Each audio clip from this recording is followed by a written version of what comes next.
Allow me to tell you a story of a wee young boy with a PS2 and but a few measly games. One dewy, foggy morning, this soon-to-be strapping lad set off to school or to his local bus stop. And this is where he saw dishevelled earth by the trunk of a tree, and a blue glint. Wiping away the earth revealed a glorious game, a life-changing, truth-revealing game. Lego Star Wars. Believe it or not, this boy was me. Okay, you probably knew that, but it's pretty cool, isn't it, finding a game of that caliber just buried in the ground? Well, fast forward 17 years and we've had far too many Lego games. And we are now on Lego Skywalker Saga. And this one isn't just for you viewers, but for my younger self. Let's see if this game captures the same fun, wholesome spirit of the first, and let's see how to get that platinum trophy. Part 1. The story. The meat of any game is its story, especially when that compiles 6 of the best movies ever made, with 3 other movies. Well, sadly the meat of this game is not the story, but let's start there. The story of this game captures the same spirit and magic of the games you love. I was definitely surprised the levels from the past games weren't remastered, instead replaced with new levels. These levels are all great, and there is genuinely nothing to say you wouldn't expect. It's a Lego game. They did attempt to enhance the game by offering a combo system and new combat, though really this becomes pointless fast and it just devolves into spamming an attack button or shooting anyway, deviating very little from the original games.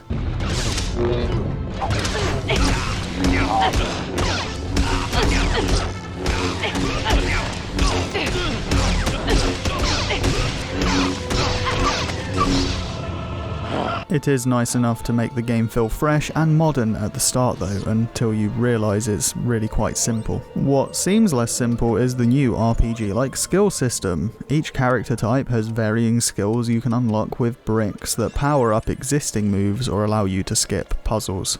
Most of these really don't do much of anything worth noting, but there is one you should immediately purchase. The bounty hunter has a skill that adds bullets to their gun. Buy this immediately. This will make you an unstoppable killing machine, vastly outperforming anyone else. Help!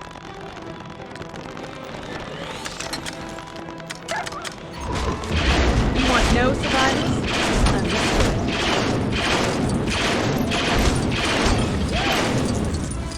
Then, to add to this, you'll later pick up a bounty hunter like Boba Fett as a jetpack, which gives you a lot of extra mobility as they can jump marginally higher, hover, and pull off cooler, bigger jumps like this.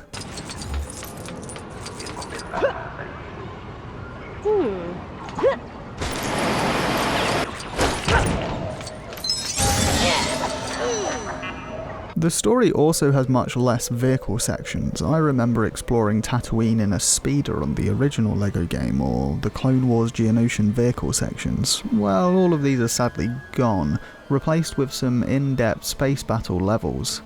These are a definitive level up from the old games, offering flashy, simple yet smooth space combat. The combat is so refined that it removes all the annoyance of usual flight combat.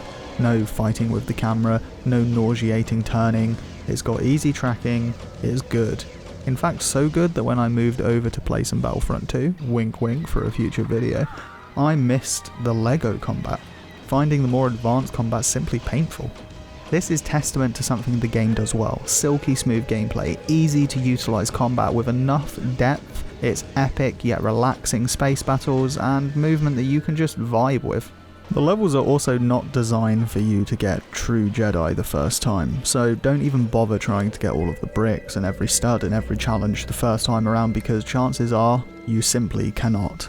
This is a major issue with the game that will become clearer to you as we get through this. For now though, just know the story and levels are fun and carry the spirit of the original games. Except for between each level you now have an open world, which, whilst this isn't strictly bad, the way they're used could be. There is no level design between the missions, meaning you spend far too long just walking between levels. Sometimes this can take upwards of 10 minutes, sometimes longer when there are pointless NPCs to talk to. Yeah, you could get some open world collectibles in the really cool and faithfully recreated cities from the movies, but chances are they're just impossible to get these collectibles and just a waste of time. And while the fan service is amazing, if it's done as padding, it really ruins that impact. And now we move on to the collectibles. Part 2. Completing the mean story. Completing the story will take longer than you would expect, I believe around 20 hours. However, now you're done, this means you unlock free play, and you can reselect any mission at whim, with any character you want on the fly, and mop up those pesky collectibles. Nothing is strenuous, and a guide may not even be needed, as you can just purchase hints and track them. However, money is our other major problem throughout this step. Part 3. Unlimited money. Money! Whilst playing this game, you should never spend a single credit or stud, as you need to save them all to buy stud multipliers, specifically for the only one business in the galaxy trophy, earn 10 billion studs. This amount of studs would take literally years off your life, if not for the multipliers. When you get all of the multipliers and you get that 380 times bonus, you can get this trophy in minutes. It matters not when you get all of the required money, so feel free to just do all of the free play levels and get collectibles and get the money doing so. If you don't have enough after that, then you can simply repeat any flying space mission and just farm them. So there's only one thing left now, right? Just mopping up the open world collectibles. Nice and easy. Wrong. Part 4. The galaxy is your rotten oyster. And so begins the real meat of the game, except as you saw by the title, this meat isn't fresh, juicy and succulent like the leg of an emu. No, no, no. It is rotten, it is fetid, it is... Let's give a rundown of these fun collectibles, shall we? Kyber bricks are the main 1,200 bulk. These are everywhere, they can be mostly tackled whenever as long as you have the required character. Some will require you to have a random password somewhere in the galaxy, some will require you to have done certain other bricks or quests. These are generally easy but an absolutely tedious bulk. Consider this, here's a simple, fun little puzzle.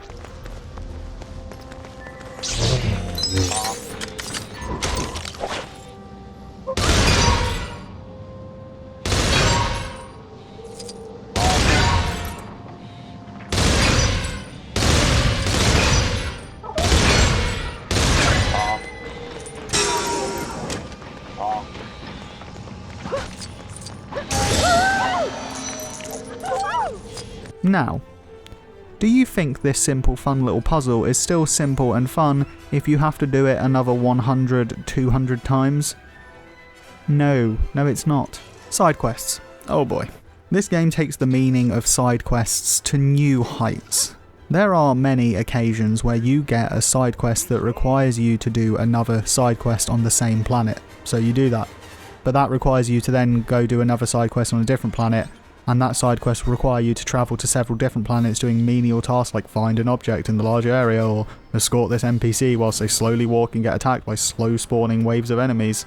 2 hours to do just 50% of one planet with far too long spent on this one alien who proves why it's a good thing most modern singers use auto-tune. This?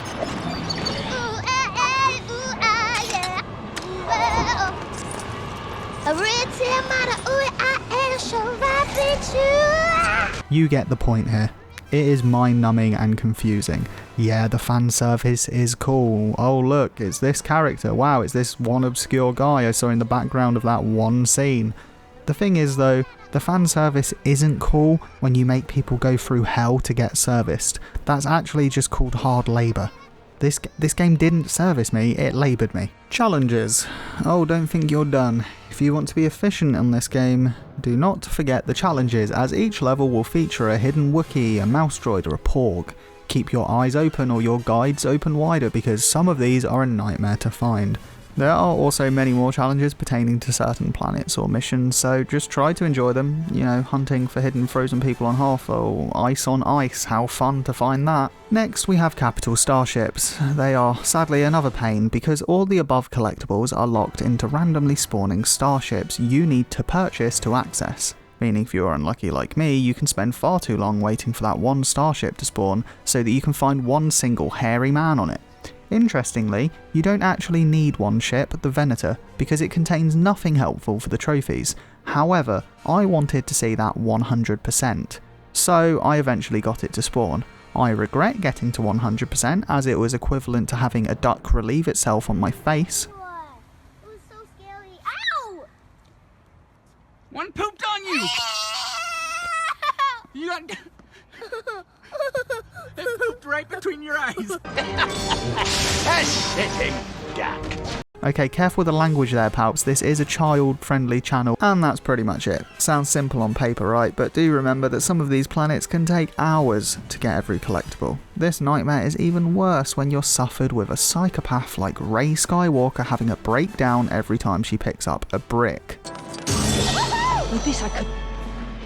I'll just give it to the Resistance. What does that mean, Rey? What were you going to do with that brick? Despite that, you will eventually obtain every single collectible. Part 5, 100% complete. Finally, we get that 100%, and I'm sure, just like me, you're expecting that sweet serotonin rush of that platinum trophy, but I realised I was missing the Ride All Creatures throughout the Galaxy trophy.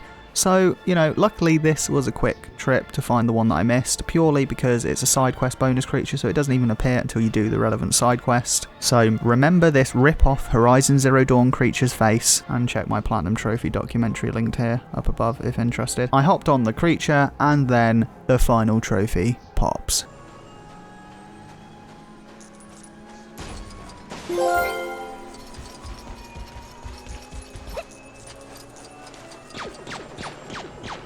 The verdict of if this game made me a Jedi or broke me into the dark side, well, overall, I came out a Jedi. I remember the game fondly, as luckily for me, I had a good friend to chat with along the way. Kinda.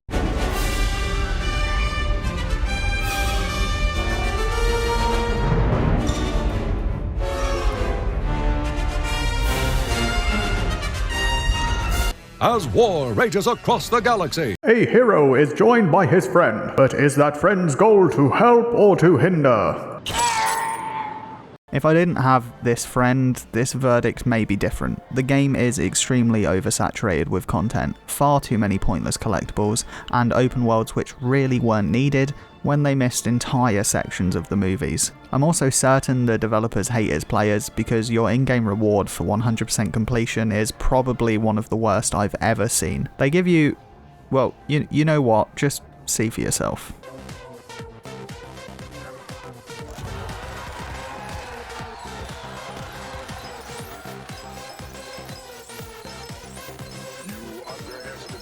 No.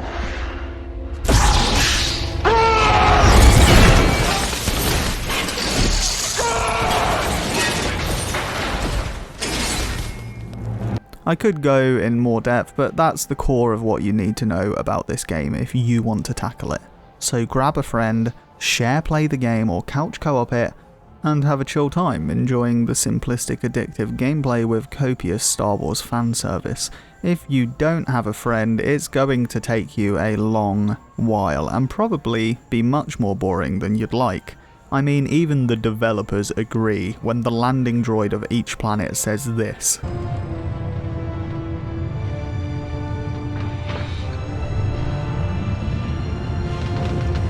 Come learn some new stuff. If you enjoyed, get ready for even more Star Wars content in preparation of May 4th.